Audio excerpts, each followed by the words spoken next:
Hello everyone, good morning. কেমন আছো তোমরা সবাই? আশা করি অনেক ভালো আছো। তো আবার আমার একটা মিনি ব্লগে তোমাদেরকে স্বাগত জানাই। তো দেখো, সকাল সকাল রান্না বসিয়ে দিয়েছি। এদিকে ভাত বসিয়েছি আর অন্যদিকে সরা সিদ্ধ বসিয়েছি। আর এদিকে দেখো আমার শাশুড়ি মাছগুলো কেটে দিচ্ছে।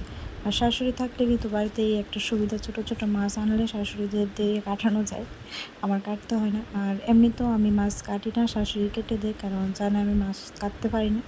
তার জন্য শাশুড়ি সবসময় মাছ কেটে দিই। আর এদিকে দেখো আমি ভাত নামিয়েছি আর ছড়াগুলো সিদ্ধ করে রেখেছি। আর এদিকে দেখো বাঁধাকপির তরকারি রান্না করেছি।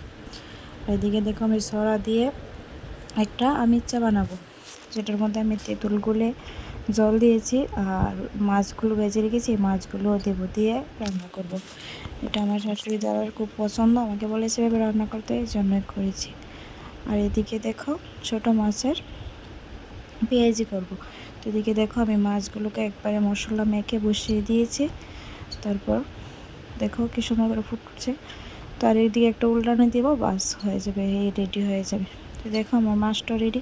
তো কীরকম লাগলো সবাই অবশ্যই কমেন্ট করে বলবে। সবাই ভালো থাকো, সুস্থ থেকো।